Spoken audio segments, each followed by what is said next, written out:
ഈ ഒരു ഐറ്റം ഇഷ്ടമുള്ളവർ ആരൊക്കെയുണ്ട്? ഇതൊക്കെ ലുലുവിലൊക്കെ കാണുന്ന സമയത്തേ വാങ്ങാൻ ഭയങ്കര കൊതിയായിരിക്കും. പക്ഷെ വില കാണുമ്പോൾ അങ്ങ് പിന്മാറും കേട്ടോ. ഇപ്പം നമുക്കിത് വീട്ടിൽ തന്നെ തയ്യാറാക്കി എടുക്കാവുന്നതേ ഉള്ളൂ. അപ്പോൾ എങ്ങനെയാണ് ചെയ്യുന്നത് നോക്കാം. ഒരു 100 ഗ്രാം ബട്ടർ എടുത്തിട്ട് ആദ്യം നമ്മളൊന്ന് മെൽറ്റ് ചെയ്തെടുക്കണം കേട്ടോ. ഇതിൻ്റെ മുകളിലുള്ള ഈ ഒരു വൈറ്റ് പാടയില്ലേ, നമുക്കതൊന്ന് മാറ്റാം കേട്ടോ. ഇനി നന്നായിട്ടൊന്ന് മിക്സ് ചെയ്ത് മാറ്റി വയ്ക്കാം. ഇനി ഏത് പാത്രത്തിലാണോ നിങ്ങൾ ബക്ലാവ ചെയ്യുന്നത് അത് ആദ്യം ഒന്ന് ഗ്രീസ് ചെയ്ത് വെക്കുക കേട്ടോ. ബട്ടർ തന്നെയാണ് ഞാൻ എടുത്തേക്കുന്നത്. മിക്സിയുടെ ജാറിലേക്ക് ഒരു 1/4 കപ്പ് വീതം പിസ്ത, ബദാം, അതുപോലെ ഞാൻ വാൾനട്ട് കുറച്ച് മാത്രമേ എടുത്തിട്ടുള്ളൂ. അതൊരു 1/4 കപ്പോളം മതിയാവും.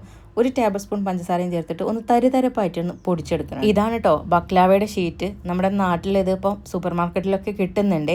ഭയങ്കര തിന്നായിരിക്കും കേട്ടോ ഈ ഒരു ഷീറ്റ്. അപ്പോൾ അതിൽ നിന്ന് നമ്മൾ ആദ്യം ഒന്ന് എടുക്കുക. നിങ്ങൾ ഏത് പാനാണോ എടുക്കുന്നത് അതിനനുസരിച്ച് കട്ട് ചെയ്തിട്ട് അതിൻ്റെ ലെവലാക്കിയിട്ട് വേണം കേട്ടോ എടുക്കാനായിട്ട്.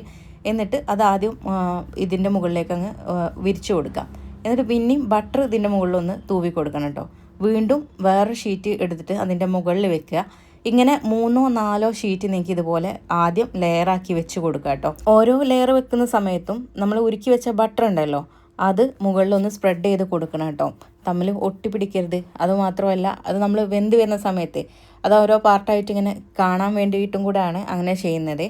അപ്പോൾ ഞാനിവിടെ 3 ഷീറ്റ് ഇതുപോലെ വെച്ചതിന് ശേഷം പിന്നെ നമ്മൾ ബട്ടർ ഒന്ന് ഇതുപോലെ സ്പ്രെഡ് ചെയ്ത് കൊടുക്കുക. അപ്പോൾ 3 or 4 ഷീറ്റ് നീക്കി വെക്കാം. അതിനുശേഷം നമ്മളിത് ഇതുപോലെ പൊടിച്ച് വെച്ചിട്ടുണ്ടായിരുന്ന ആ ഒരു മിക്സ് ഉണ്ടല്ലോ അത് ഇതിൻ്റെ മുകളിൽ അങ്ങ് ഇട്ട് കൊടുക്കുക കേട്ടോ.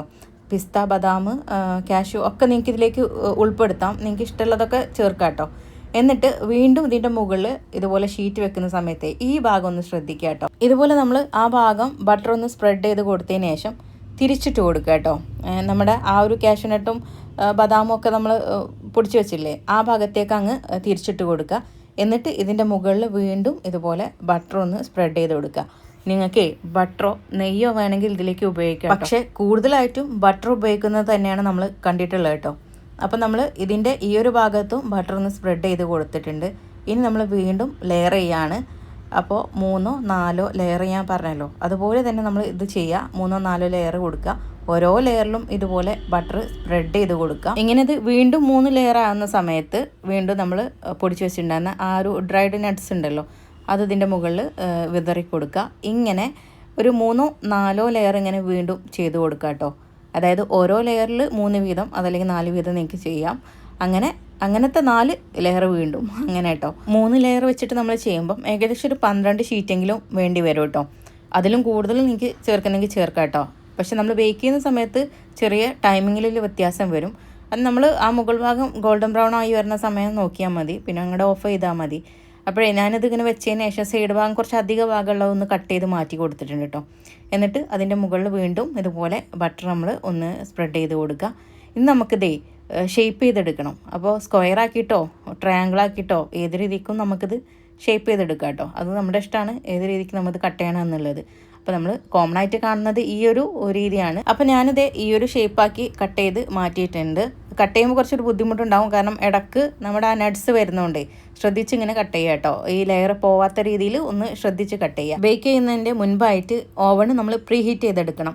ഒരു 180 ഡിഗ്രിയിൽ ഒരു 10 മിനിറ്റ് നമ്മളിതൊന്ന് പ്രീ ഹീറ്റ് ചെയ്തെടുക്കണം കേട്ടോ. നമ്മളിത് പ്രീ ഹീറ്റ് ചെയ്ത് ആ ഒരു സമയം കഴിയുന്ന ആ സമയത്തുണ്ടല്ലോ അപ്പോൾ തന്നെ നമുക്കിത് റെഡിയാക്കി എടുക്കണം. ഇല്ലെങ്കിൽ നമ്മുടെ ഓവൻ്റെ ചൂട് പിന്നെയും താന്നു പോകും കേട്ടോ. അപ്പോൾ നമ്മൾ വീണ്ടും ചൂടാക്കേണ്ടി വരും. അപ്പോൾ നമ്മൾ ആദ്യം തന്നെ ഇതൊക്കെ ഒന്ന് റെഡിയാക്കി വെക്കുക. എന്നിട്ട് പ്രീ ഹീറ്റ് ചെയ്തിട്ട് നമുക്കിനി ഓവനിലേക്ക് ഇത് വെക്കാം. ഇനി നമ്മൾ ഏകദേശം ഒരു 10 മുതൽ 15 മിനിറ്റ് അത്രയും കൊടുക്കുന്നുള്ളൂ കേട്ടോ. ഓരോ ഓവനിലും ഇതുപോലെ വ്യത്യാസം ഉണ്ടാവും. അപ്പോൾ നിങ്ങൾ ആദ്യം 10 മിനിറ്റ് കൊടുക്കുക. ആ സമയത്ത് ഈ മുകൾ ഭാഗം ഗോൾഡൻ ബ്രൗൺ ആയി വന്നിട്ടില്ലെങ്കിൽ വീണ്ടും ഒരു 5 മിനിറ്റ് കൊടുക്കുക. അങ്ങനെ കൊടുത്തിട്ട് ചെയ്താൽ മതി കേട്ടോ. എനിക്കിത് ഏകദേശം ഒരു 10 മിനിറ്റ് കൊണ്ട് തന്നെ റെഡി ആയിട്ടുണ്ട്. ഇത് ബേക്കായി വരുന്ന സമയം കൊണ്ട് നമുക്ക് ഇതിലേക്കുള്ള ഷുഗർ സിറപ്പ് ഒന്ന് ഉണ്ടാക്കിയെടുക്കണം. ഒരു 1/4 കപ്പ് പഞ്ചസാര എടുക്കാം. ഇതിലേക്കൊരു 1/2 കപ്പ് വെള്ളം ഒഴിച്ചിട്ട് ഒന്ന് ഇത് ചൂടാക്കി കൊണ്ടുവരാം കേട്ടോ. എന്നിട്ട് ഇതിലേക്ക് കുറച്ച് ചെറുനാരങ്ങ നീര് ഒറ്റിച്ചു കൊടുക്കാം. ഒരു 1/2 മുറി മതിയാവും കേട്ടോ. ഇതിലേക്ക് ചിലവർ തേനുണ്ടല്ലോ അതും മിക്സ് ചെയ്ത് ചേർക്കാറുണ്ട്. ചേർക്കുന്നെങ്കിൽ ചേർക്കാം കേട്ടോ. നമുക്കിവിടെ ഒരു 10 മിനിറ്റിൽ തന്നെ നമ്മുടെ ബക്ലാവ റെഡി ആയിട്ടുണ്ട്. മുകൾ ഭാഗമൊക്കെ നല്ല ഗോൾഡൻ ബ്രൗൺ ആയി വന്നിട്ടുണ്ട് കേട്ടോ. ഇനി നമ്മൾ ഈ ഒരു ഷുഗർ സിറപ്പ് ഉണ്ടല്ലോ നല്ല ചൂടോടുകൂടി തന്നെ ഇതിൻ്റെ മുകളിലേക്ക് അങ്ങ് ഒഴിച്ചു കൊടുക്കുക കേട്ടോ. പിന്നെ നമ്മൾ ശ്രദ്ധിക്കേണ്ട ഒരു കാര്യം എന്താണെന്ന് വെച്ചാൽ നമ്മുടെ ഈ ബേക്കിംഗ് ട്രേക്ക് നല്ല ചൂടുണ്ടാവും. അപ്പോൾ ഇത് ഓൾറെഡി വെന്ത സാധനമാണ്. അപ്പോൾ ഇതിൽ തന്നെ കുറച്ച് നേരം ഇങ്ങനെ വെച്ചുകൊണ്ടിരിക്കരുത്. ഞാൻ പിസ്ത കുറച്ച് നേരം ഒന്ന് അരിയാൻ വേണ്ടിയിട്ട് പോയി. അതുകൊണ്ട് തന്നെ താഴ്ഭാഗം കുറച്ച് അധികം വെന്ത് കിട്ടിയിട്ടുണ്ട്. അപ്പോൾ അത് നിങ്ങൾ പെട്ടെന്ന് ഇതിൽ നിന്ന് മാറ്റുക കേട്ടോ. അതൊന്ന് ശ്രദ്ധിച്ചാൽ മതി.